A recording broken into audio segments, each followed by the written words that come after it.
ये गाजी है तेरे पुरअसरार बंदे जिन्हें तूने बख्शा है ज़ौक़े खुदाई। दो नीम उनकी ठोकर से सहरा ओ दरिया, सिमट कर पहाड़ उनकी हैबत से राई। सलाम, नमस्ते, सत श्री अकाल। मैं हूँ आपके साथ हर्षिता मिश्रा और आप देख रहे हैं टाइम्स मेल। रहबरे मुअज़्ज़म, रहबरे इनकलाब, गाजी इज़राइल व अमेरिका अयातुल्लाह सैयद अली हुसैनी खामेनेई यानी ईरान के सुप्रीम लीडर, इनका नाम बादम लेना चाहिए क्योंकि पूरी दुनिया बहुत तहजीब से इनका नाम ले रही है। भारत के न्यूज़ चैनल इनको खामेनेई कह रहे हैं। अमेरिका इजराइल की चमचागिरी करने वाले अंग्रेज़ों के दलाल इनकी शान में बहुत गुस्ताखी कर रहे हैं, पर आज पूरी दुनिया में इनके नाम का डंका बज रहा है। अंग्रेज़ों के दलालों का मुंह काला हो चुका है और हर तरफ ईरान का बोलबाला नजर आ रहा है। 86 साल का एक बुजुर्ग दुनिया की तमाम बड़ी ताकतों को आंख दिखा रहा है। साल 1981 में उन पर एक कातिलाना हमला भी हुआ जिसमें उनका दायां हाथ पैरालाइज हो गया और एक कान से सुनने की ताकत कमज़ोर हो गई। फिर भी उनका हौसला कम ना हुआ। अमेरिका ने इनको झुकाने की कोशिश की, खुद झुक गया, पर अयातुल्लाह अली खामेनेई को ना झुका पाया। सैयद अली हुसैनी खामेनेई ने समझा दिया कि हमारी नसों में गुलामों का खून नहीं है, हमारे बाप दादाओं में गुलामी नहीं की, तो हम कैसे कर सकते हैं। हम सिर अपना कटा सकते हैं पर झुकना हमारे खून में नहीं है। हम नस्ब और सजरा की बात नहीं कर रहे हैं, पर अयातुल्लाह अली खामेनेई ने आज पूरी दुनिया को दिखा दिया कि वो कागज़ के शेर नहीं हैं, ना ही वो मीडिया में खुद को विश्वगुरु बताते हैं। बहुत से लोग खुद को विश्वगुरु बताते हैं, पर अमेरिका का नाम सुनते ही उनकी पैंट गीली हो जाती है, वो यस्सर यस्सर करने लगते हैं। पर रहबरे मुअज़्ज़म ने अमेरिका के हुक्मरानों को झुका दिया। वो दिन चले गए जब अमेरिका खुद को सुपर पावर कहता था। एक बुजुर्ग ने साबित कर दिया कि मजबूत हौसले और इरादे से बड़ी बड़ी हुकूमतों को घुटने टेकने के लिए मजबूर किया जा सकता है।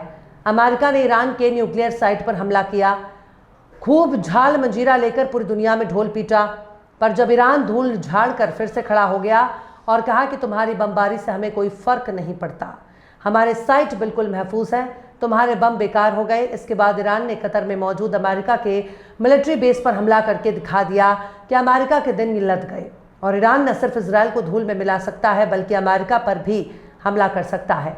खामनेई ने साबित कर दिया कि हर दौर में खैबर को फतह करने के लिए हाशमी खून ही सामने आता है। इजराइल ही अमेरिका का एक गैर एलानिया स्टेट है, यानी एक ऐसा स्टेट जिसका ऐलान नहीं हुआ, वरना वो अमेरिका का ही स्टेट है, जहां अगर माचिस की एक तीली भी गिर जाए तो अमेरिका बेचैन हो जाता है। लिहाजा ईरान ने न सिर्फ इजराइल को हराया बल्कि अमेरिका को भी हरा दिया है। अमेरिका कल तक ईरान की हुकूमत को तब्दील करके वहां अपना कठपुतली को बैठाने की फिराक में था, पर ईरान के अवाम ने अमेरिका इजराइल की मेहनत पर पानी फेर दिया। इजराइल ने ईरान पर हमला किया और इस हमले को उसने ऑपरेशन राइजिंग लॉयन नाम दिया, जिसके जरिए ईरान में कठपुतली रजा पहलवी को लाना चाहते थे, जिसके खानदान इजराइल और अमेरिका की गुलामी करता है, जिसके दौर में ईरान को खूब लूटा गया। शाह पहलवी के दौर में ईरान के कौमी परचम में उगता सूरज और शेर के हाथों में तलवार हुआ करता था और उसी परचम के हिसाब से नेतन्याहू ने ईरान पर हमले को ऑपरेशन राइजिंग लॉयन का नाम दिया। लेकिन ईरान के सुप्रीम लीडर ने इजराइल को धुआं धुआं कर दिया। अमेरिका और इजराइल ने जिस ईरान को बहुत कमज़ोर और मुल्लाओं का देश समझकर उस पर हमला किया, वो खुद एक शेर साबित हुआ। उसने अमेरिका और इजराइल को इतना मारा जिसका धुआं तेल अवीव से लेकर वॉशिंगटन तक उठ रहा है। तो सवाल है कि आखिर हम उस शख्सियत के बारे में कितना जानते हैं। सैयद अली हुसैनी खामेनेई, जिन्हें अयातुल्लाह अली खामेनेई के नाम से जाना जाता है, खामेनेई साहब ईरान के सुप्रीम लीडर हैं। इस ओहदे पर साल 1989 में फाइज हुए हैं। खामेनेई साहब की पैदाइश 17 जुलाई 1939 को ईरान के शहर मशहद में एक मजहबी और दीनी खानदान में हुई। इनके वालिद सैयद जवाद खामेनेई एक मशहूर आलिम दीन थे। ईरान के सुप्रीम लीडर के नाम में खामेनेई भी लिखा हुआ है। इनके बुजुर्गों के शहर खामनेई है और खामनेई शहर इनके नाम में शामिल हो गया।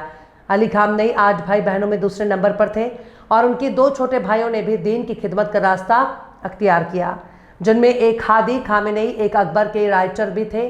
अली खामनेई साहब ने कम उम्र में ही दीनी तालीम शुरू की और मशहद में इस्लामी मुताला में गहरी दिलचस्पी दिखाई।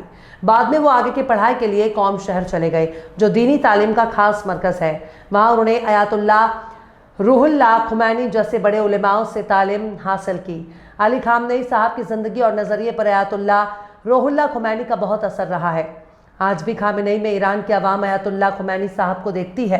यही वजह थी कि अयातुल्लाह खुमैनी साहब के दुनिया फ़ानी से रुखसत होने के बाद खामेनेई साहब इस्लामी इनकलाब के हीरो बने। इनकलाब को ही हिंदी और आम बोलचाल की ज़बान में क्रांति और आंदोलन कहते हैं। लिहाजा आज का ईरान एक आंदोलन से तैयार हुआ जिसे तोड़ना बहुत मुश्किल है, क्योंकि वहाँ के लोगों ने अपने मुल्क को मगरबी ताकतों से इनकलाब यानी आंदोलन के जरिए ही आज़ाद कराया। साल 1979 के इस्लामी इनकलाब में खामेनेई का सबसे अहम किरदार नजर आता है।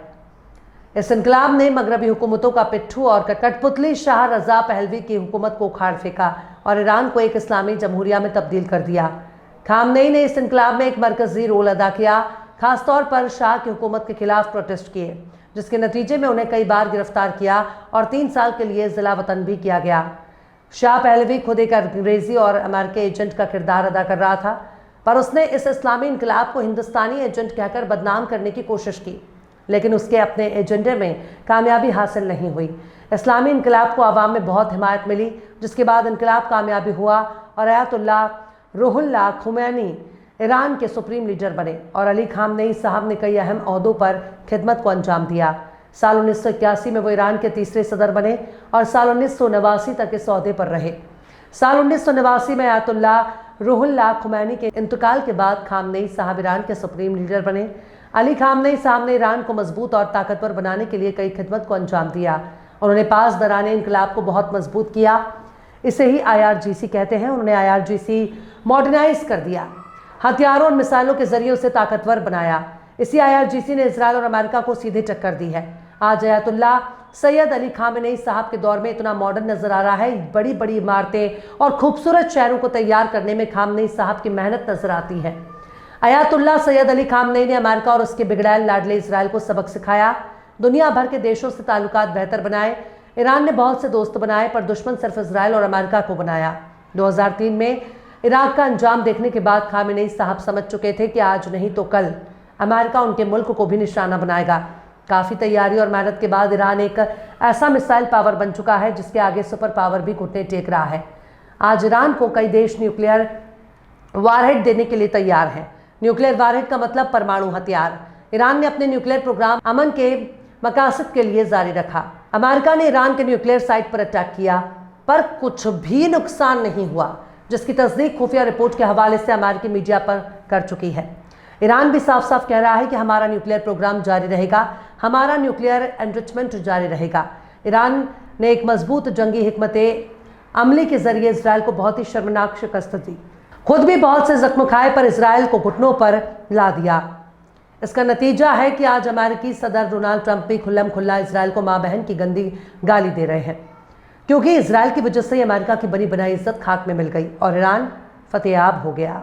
बहरहाल चलते चलते आखिर में अल्लामा इकबाल ने भी क्या खूब फरमाया है, तुम में हूरों का कोई चाहने वाला ही नहीं, तुम में हूरों का कोई चाहने वाला ही नहीं, जलवा तूर तो मौजूद है, मूसा ही नहीं। फिलहाल इस खबर में बस इतना ही। इस पूरी खबर को शम्स तबरेज़ ने लिखा है, जिन्हें आप ट्विटर पर भी फॉलो कर सकते हैं। ट्विटर हैंडल है @शम्स तबरेज़ गाजी। ये वीडियो आपको कैसा लगा कमेंट बॉक्स में ज़रूर से बताइए। वीडियो पसंद आए तो लाइक करें, शेयर करें और बेबाक निष्पक्ष स्वतंत्र पत्रकारिता को सपोर्ट करने के लिए आप हमारे चैनल टाइम्स मेल को ज़रूर से सब्सक्राइब करें और हाँ, बेल आइकन की घंटी वाली बटन भी आप ज़रूर से दबा दें, ताकि आपको हमारे आने वाले नए वीडियो की नोटिफिकेशन फ़ौरन ही मिल जाए।